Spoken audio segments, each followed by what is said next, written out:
isso aí, pessoal. Estamos aqui para mais um vídeo do Ministério Integre, que é o Ministério de Jovens aqui da IBNU. E é claro que você é o nosso convidado para participar desse tempo de bate-papo sobre o livro de Eclesiastes. E hoje vamos falar do capítulo 7.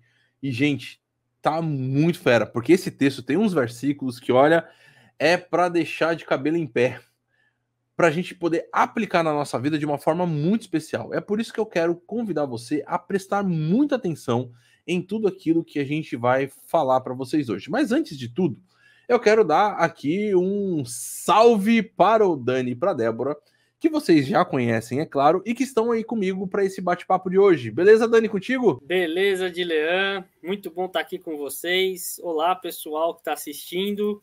Sejam muito bem-vindos. E aí, Débora, tudo bom contigo? Salve, galera, tudo bom? É muito bom estar aqui com o Dani, com o Dilean e com vocês também que estão nos acompanhando. Que seja um momento muito edificante. A gente espera mesmo que seja. E eu quero só dar, assim, uma palhinha de algumas coisas para vocês, daquilo que a gente já vem conversando e vem estudando. Olha, aí agora, em cima da cabeça do Dani, vai passar a nossa playlist. É a playlist de todo o Ministério Integre. Ou seja, tem muito vídeo aí. Gente, eu não tenho ideia de quantos vídeos tem, mas tem muita coisa aí. Tem vídeo para você maratonar que, olha, você vai até esquecer da Netflix de tanto que você vai assistir dos nossos vídeos, tá? Tem muitos assuntos aí que são assuntos extremamente importantes. Por quê? Porque são vídeos feitos por jovens, é claro, eu jovem, jovenzinho, você tá vendo aqui, e todos nós aqui bem jovenzinhos, mas é um vídeo feito de jovem para jovem, tentando pensar naquilo que envolve a realidade do dia a dia dos jovens. É por isso que é muito importante para você. Mas é claro que qualquer um pode assistir, a gente fica feliz de ver aí algumas pessoas que já não são tão jovens, como eu também, assistindo e às vezes mandando mensagem, compartilhando. E na verdade, mandar as mensagens e tudo é uma das boas formas que você tem de participar. Então você tem aqui os comentários, coloca lá o seu comentário, de onde você é. Eu sou o Dilean, tô aqui na Baixada Santista, falando com o Dani, advogado nosso, com a Débora, nossa design, que inclusive cria as nossas artes aqui do Integre. Olha só, quanta coisa boa. Você pode colocar aí a sua mensagem, falando um pouquinho de onde você é, quem você é, fazendo a sua pergunta, e tudo isso é sempre enriquecedor. Mas, entrando agora no nosso texto, Eclesiastes é um livro que tem sido estudado muitas vezes à luz de uma filosofia e, infelizmente, de uma filosofia extremamente greco-romana. E esquece que o livro foi escrito à base de uma perspectiva judaica. E isso muitas vezes tem feito com que as pessoas achem que o livro diz aquilo que o livro nunca teve intenção de dizer.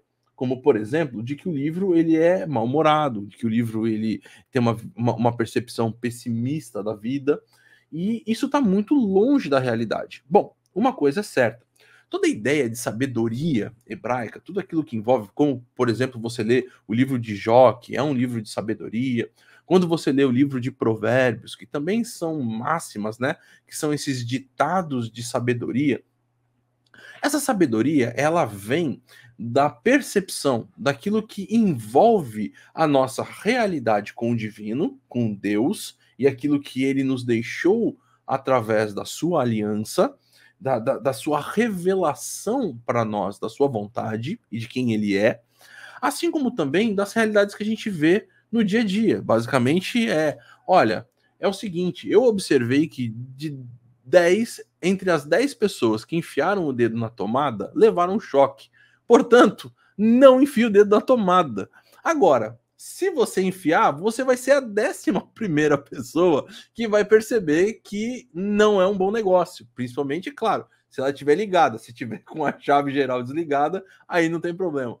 Mas o livro, ele está propondo alguma reflexão a respeito da vida. E é por isso que o título dele, de Kohelet, né, que é o título em hebraico, é um mestre que convida as pessoas, convida principalmente os jovens, nós aqui que fazemos parte desse ministério, a estar aos seus pés, ouvindo as palavras de sabedoria que ele, ao longo dos seus anos, ao longo da sua experiência, de tudo aquilo que ele pôde estudar, daquilo que ele pôde aprender e vivenciar, ele tem a nos comunicar. E a sua comunicação ela é bem clara, bastante objetiva, porque ela apresenta aquilo que tem a ver com a vida, tem a ver com a realidade daquilo que nós estamos passando. E desde o capítulo 1 ele está falando sobre isso. E é interessante que a gente começa a perceber que a partir ali, mais ou menos do capítulo 5, ele começa a falar, olha, não é que bens e riquezas são fúteis e que não valem nada. A grande preocupação é que algumas pessoas colocam na sabedoria, nos bens, na riqueza, em outras pessoas, ou seja no que for, o seu futuro garantido, a estabilidade da vida. E isso é fútil, isso é vão, porque isso não se sustenta. As pessoas podem trabalhar, enriquecer, e isso de um dia para o outro vai embora. Na verdade, ou as riquezas podem ir embora, ou a própria pessoa pode ir embora. Ela pode morrer e acabar não desfrutando até mesmo de tudo isso. E agora, quando a gente chega no capítulo 7, a gente começa a perceber que ele está dando uma nova direção para a gente em relação à sabedoria. O que essa sabedoria deve produzir em nós? E aqui, sem dar spoiler, tá? Então fecha o ouvido aqui para não ouvir o que eu vou falar daqui a pouco. Não, é para ouvir sim. O grande problema aqui é que a gente começa, e a gente pode ser enredado, a ser levado a viver uma sabedoria à luz dos nossos próprios pensamentos, onde a régua para a gente medir se algo é bom ou não, somos nós. E aí, então, ele nos chama para alguns convites. Olha só, ele vai dizer que nós temos que ter uma boa reputação. Nós temos que ter uma pessoa que tem um bom nome. É isso que ele começa no capítulo 7. O bom nome é melhor do que um perfume finíssimo. Você precisa ter esse bom nome. E para isso, ele vai propor algumas reflexões a respeito da vida. Por exemplo, olha, é melhor ir a uma casa onde há luto. E você fala assim, pô, para que eu vou querer onde tem funeral? Isso não é o melhor, né? Mas ele vai dizer, olha, quando a gente está nessa situação de vida, isso proporciona para nós reflexão. E ele vai começar a dar várias indicações de reflexões e que a nossa vida precisa estar baseada nessas reflexões da realidade da vida. Ou seja, refletir sobre a vida não é parar num lugar inóspito, né? Fechar os olhos e fazer né? E achar que com isso eu estou entrando num devaneio, sei lá, sensorial, espiritual.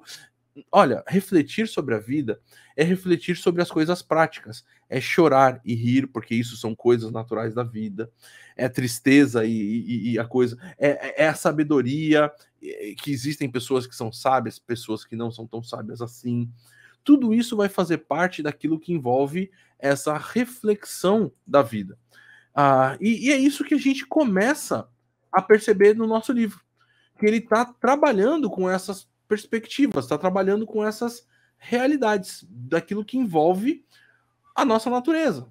Ter risada, não ter. E ele vai falar, inclusive, sobre opressão, né? E a opressão, ela pode ser tão pesada que pode levar, inclusive, o sábio a perder o juízo. Bom, Dilean, isso tudo que você falou, muito interessante aí, porque o nosso mestre aqui, né, o Coelet, ele vai chegar no verso 10 e ele vai falar algo muito interessante ali sobre os dias do passado, né? Ele vai falar assim, por que os dias do passado foram melhores que os dias de hoje? Pois não é sábio fazer esse tipo de pergunta. E aqui a gente percebe que o sábio, ele está nos levando a uma reflexão sobre o que nós estamos percebendo à nossa volta.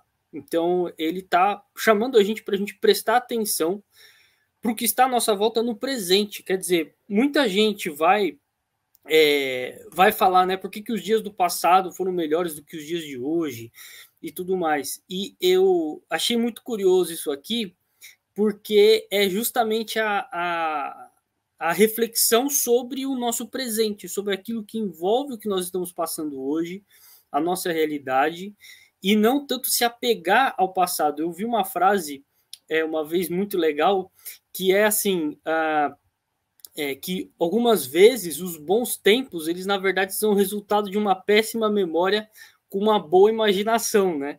Quer dizer, a pessoa ela fica tão presa lá no passado, com aquela coisa toda, se lembrando do que aconteceu e tudo mais, e se esquece de olhar para o presente e para aquelas coisas que Deus está nos chamando a atenção no presente, né?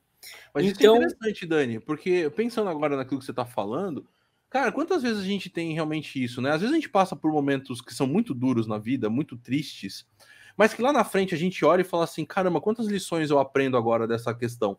Que no momento eu só queria que aquilo terminasse, que eu tava até meio com raiva, esbravejei com todo mundo, mas que às vezes a gente não consegue aprender a viver o presente e também não consegue perceber as perspectivas que ele vai dando. Essas reflexões são importantes mesmo.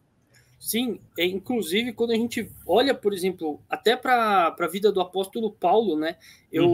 Eu fiz esse link, inclusive, porque o apóstolo Paulo ele vai chegar num ponto lá na segunda carta aos Coríntios que ele estava tão triste com aquela situação que ele estava passando, o tal do espinho na carne, que ele pede para Deus tirar o espinho na carne, e aí Deus vai lá e fala para ele o quê? A minha graça te basta e o meu poder se aperfeiçoa na fraqueza. Né? E aí o apóstolo Paulo ele fala que ele vai tirar um bom proveito dessa situação, que apesar de ser um sofrimento, ele vai tirar um bom proveito disso. E a gente tem que também considerar, né, que as dificuldades, elas podem ser usadas por Deus para trabalhar algo em nós, né? Ele pode dar tanto coisas boas, mas também se vierem coisas ruins, ele pode usar isso para trabalhar algo que ainda tem que ser, que nos faz buscar mais a ele, né? Que nos faz ver que nós somos dependentes dele e não nos apegarmos à nossa própria sabedoria, né? Que isso pode ser uma armadilha, muitas vezes, né? Sim. Nossa, e pensando agora naquilo que vocês estão falando, a gente vê realmente o capítulo trabalhando muito sobre todas essas coisas, né? E a gente não percebe o quanto ter a vida pensada realmente é importante. Porque a gente parece que vai no famoso pagode do Zeca Pagodinho, né? Deixa a vida me levar, a vida leva eu. A gente fala que não, mas no final parece que a vida tá tão corrida e a gente tá só tentando sobreviver que a gente deixa de viver, de fato, aquilo que a gente pode. E o sábio tá nos convidando, gente, pare para pensar, né? E inclusive algumas situações da vida realmente nos forçam a pensar sobre coisas difíceis. Olha só que interessante o que ele vai dizer um pouquinho mais para frente. Olha o versículo 8, que tem bastante a ver com isso aqui, ó. Ele diz assim, ó: finalizar algo é melhor que começar. Ter paciência é melhor do que se afobar e meter os pés pelas mãos. Vou ler aqui numa tradução, né? O fim das coisas é melhor do que o seu início. O paciente é melhor que o orgulhoso. E olha só que interessante. Às vezes a gente não se percebe que a gente começa a viver com essa perspectiva de orgulhoso, porque a nossa avaliação sobre os nossos dias, sobre as coisas que nós fazemos, elas não têm uma perspectiva mais ampla daquilo que realmente está acontecendo. E aí o que acontece? E você aí deve estar assistindo agora, faz uma listinha de coisas que talvez você tenha começado e não levou a fim. E aí, gente, você pode começar desde a dieta, para você começar na próxima segunda-feira, que nunca chega a segunda-feira realmente de fato para começar. Ou se começa na segunda, vai só até a segunda à tarde, a academia ou qualquer outra coisa. Mas quantas outras coisas, como por exemplo, estudo, ou enfim, outras coisas da vida, que por que não estamos avaliando as coisas? Por que não estamos realmente pensando sobre cada uma delas? A gente simplesmente como o texto da mensagem diz aqui, afobado. A gente acaba metendo os pés pelas mãos. E isso, pessoal, é muito sério e muito importante. Porque nessa realidade de que a gente está agora avaliando a nossa vida e percebendo que tem dias de luto e dias de alegria, que tem choro e tem tristeza, que tem, enfim, tantas coisas que acontecem, a avaliação daquilo que vai envolver o nosso futuro e as nossas realidades, elas, ao mesmo tempo, não estão nas nossas mãos, mas nós não podemos estar alheios ou indiferentes ao nosso futuro. Não podemos simplesmente deixar isso de lado. E o texto vai, inclusive, elogiar aquele que finaliza a coisa. Aquele que vai e leva a coisa até o fim. Né, que não simplesmente perde a cabeça no meio do projeto e acaba não conseguindo levar, ou que percebe que no final acabou colocando mais horas no seu dia do que as 24 que ele tem. E aí acaba não conseguindo fazer nada. E quantos projetos nossos acabam sendo assim, na verdade? A gente acaba não avaliando direito as coisas da vida. E na minha vida já aconteceu isso inúmeras vezes. Aqui, a Débora acho que também, né? A Débora... Nossa, na minha também. Antigamente eu tinha fama de ser aquela pessoa que nunca terminava o que começava. Então, Olha, tipo, sempre que eu começava, a pessoa já começava a falar, não vai acabar. Porque foram vários históricos, assim, de eu largar no meio. E eu sempre lutei, assim, com isso, sabe? E eu sempre fui fazendo um monte de coisa, né? Eu queria experimentar várias coisas diferentes, tinha muitos planos, aí começava várias coisas e não terminava nenhuma, assim. Então era bem afobada, assim.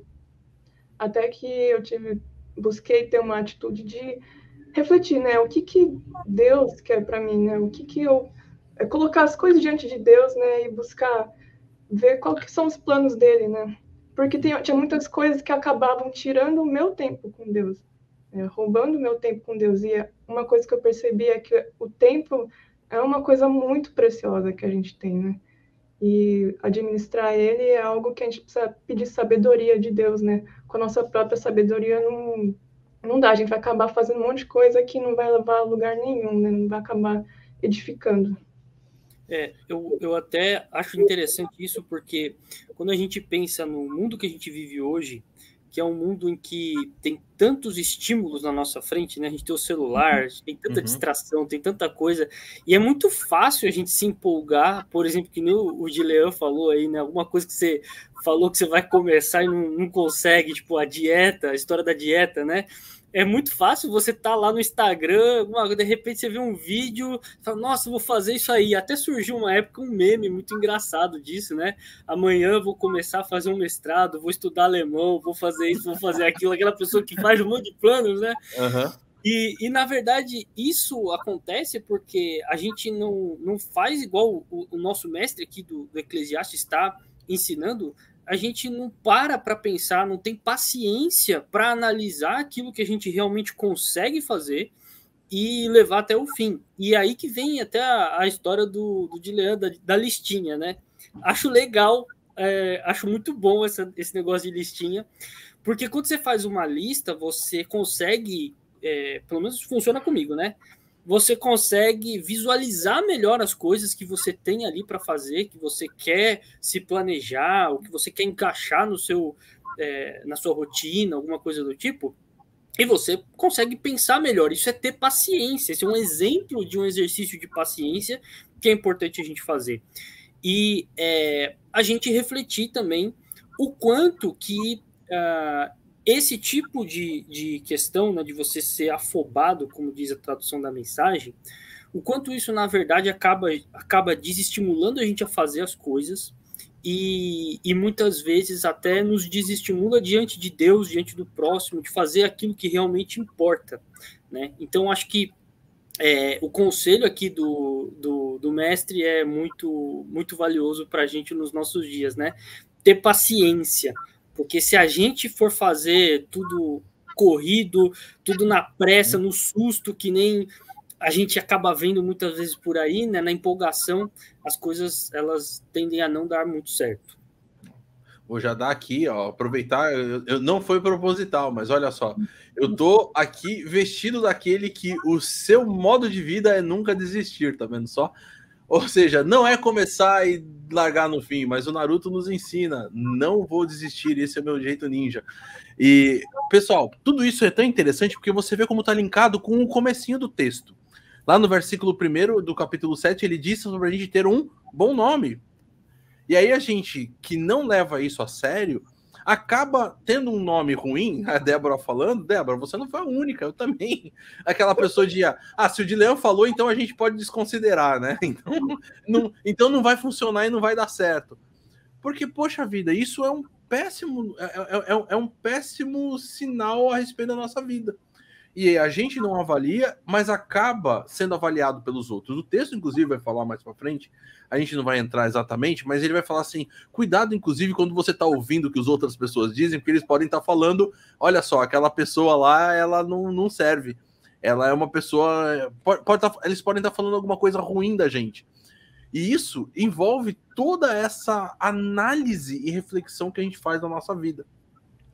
O sábio, inclusive, ele vai dizer no versículo 9 aqui, que está acontecendo, não permita que a ira domine depressa o seu espírito, pois a ira se aloja no íntimo só dos tolos. Eu gosto do jeito que a mensagem traduziu, que ela diz assim, ó, não perca a cabeça, a raiva é a marca registrada dos insensatos. Geralmente isso acontece com essas pessoas que não planejam bem. Lógico, gente, que a gente pode planejar muito bem e alguma coisa não dá certo. Isso faz parte da vida, tá? Enfim, questões que envolvem o tempo. Bom, a gente teve aí um baita exemplo que eu acho que para nossa geração isso nunca vai deixar de ser falado, né? Onde a gente tinha planos de um monte de coisa e de repente, num dia de março, alguém diz assim, a partir de hoje é lockdown, ninguém mais pode sair de casa, ninguém pode fazer mais nada e, puf, a vida toda mudou de todo mundo o tempo inteiro. E muitas coisas aí vieram a respeito disso. Mas aquele que ele é paciente, ele consegue analisar os fatos, consegue analisar a vida e ir para o fim, ou seja, continuar andando e não se perder no meio do caminho. E dentro desse processo todo, dessa caminhada, o sábio, ele nos dá 2 conselhos que eu gostaria de conversar com eles sobre isso, até para a gente já caminhar para o nosso desfecho desse bate-papo. Gente, a gente já está há 25 minutos quase falando aqui. É um bom bate-papo, mas olha só o que ele vai dizer nos versículos 13 e 14. Ele vai falar assim, ó, considere o que Deus fez. Quem pode direitar o que ele fez torto? De certa forma, o que o texto está dizendo é, olha a perfeição da criação de Deus. Talvez você olhe para alguma coisa e diga, isso aqui tá torto. Mas se foi ele que criou daquele jeito, cara, não adianta. Não tem como você endireitar, né? Ah, não, eu não gosto dessa forma da ondulação aqui das ondas do mar. Eu achava que elas fossem melhores se fossem assim. Cara, você não tem como mudar a forma como a onda acontece. Aquela árvore gigantesca, ela nasceu toda torta. Cara, a forma como Deus criou é perfeita. A criação dele é perfeita. Até as coisas mais doidas da vida também foram ele que ele criou. Quem é você para querer ficar dando uma mãozinha naquilo que Deus fez? E aí o versículo 14 ele continua e dando uma baita lição na gente. Ele diz assim, ó, quando os dias forem bons, aproveite-os bem. Quando eles não forem bons, quando eles forem dias difíceis e dias que a gente passa, todos nós passamos. Gente, eu tenho certeza que por mais sofrida que seja a sua vida, você teve momentos de alegria, teve dias que foram dias que você falou, cara, que top que foi o dia de hoje. E se você tem uma vida que é festa, você teve dias também de tristeza. Talvez você olhe para o copo meio cheio, meio vazio, né? Então olhe para a vida com mais, minha vida é mais difícil, mas você teve momentos de alegria. Se você olha com um copo mais cheio, né, meio cheio, talvez você fale assim, minha vida é uma vida boa, mas eu tive momentos de ruim. Enfim, todos nós temos. Agora, em todos eles, quando o dia for bom ou quando o dia não for tão bom, lembre-se de uma coisa, foi Deus quem fez todos os dias. E há um propósito em tudo isso. No dia bom, comemore aquilo que Deus fez para você. Deus te deu um dia incrível. Comemore. Deus te deu para você aproveitar. O dia que não é tão bom, aproveite para refletir. Aproveite para ter um momento de reflexão. Deus... Pode falar. Dilean, e eu acho que esse negócio da reflexão é muito interessante, porque às vezes a gente pode até ficar pensando, né? Nossa, mas... E é justamente esse o propósito aqui do mestre, é responder a pergunta, mas por que existem dias bons e dias ruins? E aí o texto, ele dá essa resposta de uma forma muito legal, que é é para a gente ter a reflexão, porque é muito comum a gente ver essa pergunta no dia a dia. Por que Deus então fez dias bons e dias ruins? E é por isso, é para a gente refletir e chegar a uma conclusão que o texto vai chamar, que na mensagem, né, ele vai dizer assim: os dois têm de Deus o seu lugar devido, para que saibamos que nada está garantido. Quer dizer, por pior que tenha sido o seu dia de ontem, por melhor que tenha sido o seu dia de ontem, isso não significa que isso vai ser igual amanhã, né? Quer dizer, amanhã é uma segunda chance para aquele que teve um dia ruim hoje.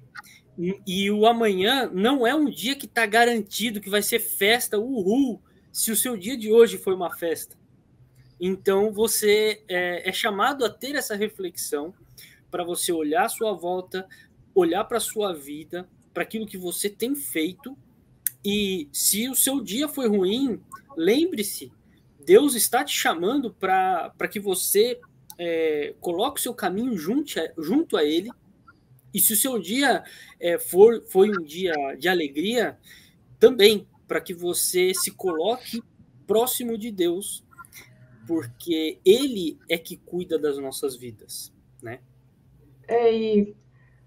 Pensando no nosso dia a dia, que é tão corrido assim, muitas vezes a gente acaba ficando meio que sedado, né? Vivendo essa mesma rotina, às vezes só acontecendo coisas boas, assim. Então, muitas vezes, quando acontecem aquela situação ruim, né? Por exemplo, para mim, eu lembro até hoje que quando minha mãe faleceu, foi assim, de uma hora para outra. Foi tipo um minuto, assim. Ela estava viva, no minuto seguinte, né, faleceu, né? Então, tipo, foi o momento mais triste que eu passei, assim. E eu posso dizer, assim, que todo esse momento de luto, parece que eu amadureci mais, tipo, uns 10 anos, assim. Envelheci uns 10 anos, porque eu estava tão sedada, assim, com essa vida, sabe? Eu estava muito distraída com as coisas, assim, porque era só coisa boa, assim, tipo, tava conseguindo atingir tudo que eu tava buscando. Aí, quando você leva esse baque, assim, parece que você se volta a Deus. A gente devia buscar Deus em todos os momentos, né? Nos tristes e nos alegres, mas quando a gente passa por esses momentos difíceis, a gente busca Deus com maior intensidade, a gente acaba se agarrando a Ele. Então, tipo, é realmente isso, é isso que o autor fala, né? Que existe mais sabedoria na casa do luto, né? Então, acho que só compartilhar algo, assim, pessoal. Sim, Débora, e você tem razão, e essa tua exortação, esse seu chamado pra gente é muito importante. E, pessoal, isso é muito importante para todos nós, esse desejo que Deus tem de caminhar conosco, de ter esse relacionamento profundo com cada um de nós, ele é manchado muitas vezes pelo nossa própria jeito de levar a vida sem pensar, e é por isso que, inclusive, C.S. Lewis, ele vai dizer no livro dele, O Problema do Sofrimento, né, que as nossas tristezas, né, são o grito de ciúmes de Deus. É quando Deus está falando assim: volta para mim, tô sentindo tua falta, né? Porque muitas vezes nos dias de alegria, em vez da gente celebrar com Deus, a gente celebra sem Deus. E é nos dias de luto, de tristeza, que parece que daí a gente se volta. Mas, com isso, eu quero fazer um desafio para você que está nos assistindo. Só tome cuidado para no dia de tristeza você não culpar a Deus. Você, em vez de aproveitar esse tempo para o seu relacionamento com Ele, para você se apegar a Ele, para que Ele, inclusive, eu acho uma das coisas impressionantes com Jesus, é que Jesus estava na Terra junto com os seus discípulos, e Ele diz assim: olha, eu vou enviar o Consolador.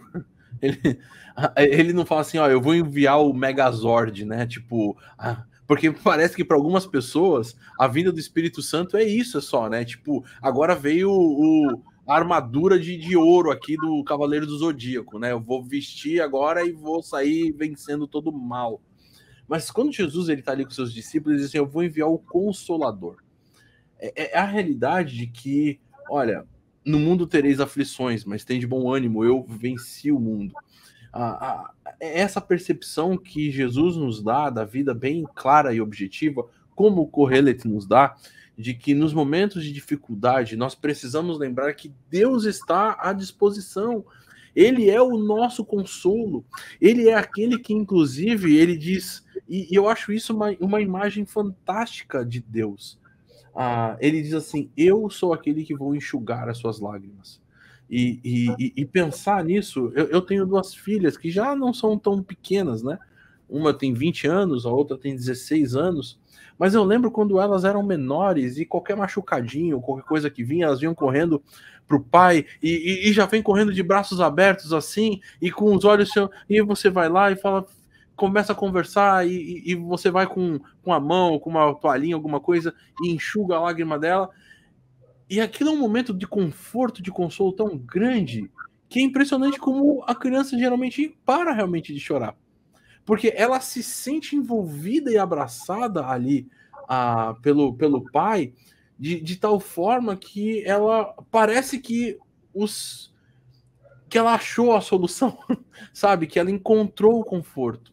E o próprio Deus, criador de todas as coisas, de todo o universo, doador da vida, ele que poderia ser aquele que fala assim, esse bando de gente aí que só erra comigo, pisa na bola, ele diz, cara, eu vou enxugar as suas lágrimas, eu tô contigo de um jeito que é presente, que é objetivo, é real, é concreto na sua vida, né? E isso é muito bacana da gente pensar nesse Deus tão grande que a gente tem. E é por isso que nessa nossa dinâmica da vida, quando a gente olha para essa moeda da vida, que tem 2 lados, lado bom, lado ruim, a gente precisa desenvolver a sabedoria, buscando essa sabedoria realmente em Deus. Buscando essa sabedoria naquilo que é eterno. Porque, mais uma vez, e essa é a ideia do Kohelet, tudo aquilo que vai envolver uma busca por essa questão de garantia da vida, naquilo que é passageiro, seja ele sabedoria, seja ele dinheiro, seja ele fama, amigos ou qualquer outra coisa, tudo isso é passageiro. Mas quando você busca a sua vida e estar com a sua vida centrada nas questões daquilo que envolve a presença de Deus e Deus nela, cara, aí ninguém pode tirar nada disso. Isso é eterno. Então, faço um convite para você hoje. Se você ainda não entregou a sua vida a Jesus, faça isso hoje. Faça isso agora. Vou cobrir um pouquinho aí agora a Débora, mas eu quero deixar com você, esse aqui ó, é o nosso telefone. Entre em contato com a gente. Vem conversar com a gente. Olha, agora eu não estou cobrindo mais a Débora.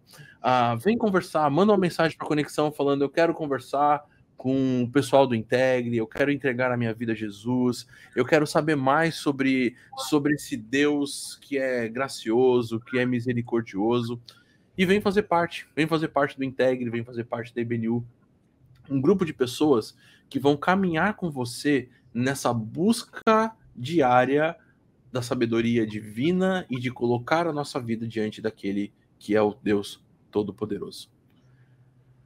Dani, Débora, querem acrescentar alguma coisa? Olha, só queria falar que diante de tudo isso que você falou, Dilean, é perfeito, e é aquela coisa, né? Quando a gente olha para a vida, que nem você falou, né? Esses 2 lados da moeda da nossa vida, a gente percebe que tudo só se encaixa quando a gente olha para Deus, né? Voltando aqui para aquele momento que a Débora até falou dessa situação toda que aconteceu, um momento de tristeza, um momento de alegria, ele só vai fazer sentido quando a gente olhar para Deus e perceber que a nossa vida sem Deus, ela não tem sentido, né? A gente acaba sem propósito nenhum. E Deus tem um propósito para as nossas vidas, a nossa vida tem um sentido, que é glorificar o nosso Deus. Então, eu queria deixar esse último recado aqui, e que Deus abençoe todo mundo que está ouvindo aí, espero estar junto para os próximos.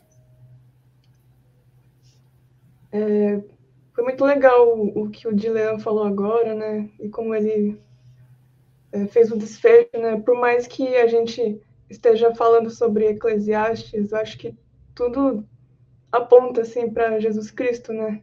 Então, realmente, se você não entregou sua vida a Ele, que você possa estar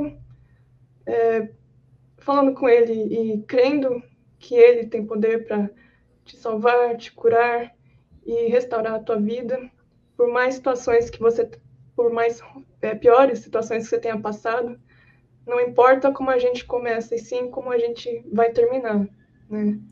Então, foi muito bom passar esse tempo com vocês e que Deus abençoe a todos. É isso aí, pessoal. Um grande abraço para todos. E eu quero fazer um convite. Mais um, né?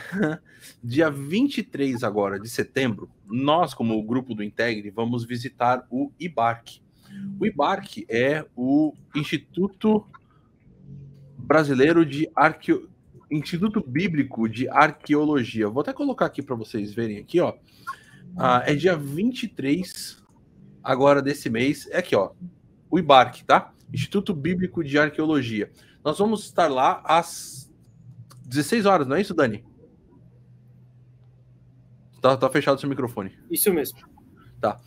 Então, às 16 horas, nós vamos passar um tempo ali. Olha só, você vai ver algumas coisas muito bacanas de todo o museu ali e vai fazer essa visita monitorada com a gente. Então, participa, você pode se inscrever gratuitamente, pode pedir o link para aquele link, para aquele telefone que eu mandei para vocês também. E vem participar com a gente. Depois de lá, a gente vai sair para comer um hamburgão e ter um tempo de comunhão, ter um tempo de a gente se conhecer melhor, bater papo. Tudo isso vai ser bem gostoso. Se você está aqui por São Paulo, amanhã, às 10h30, na rua Tianguá, número 25, nós temos o nosso encontro, a nossa celebração presencial. Então, vem participar com a gente. Momento de louvor, de adoração, momento de estudo da palavra, oração e, claro, também adolescentes, crianças, vem fazer parte da nossa comunidade. Um grande abraço para todos vocês e tchau!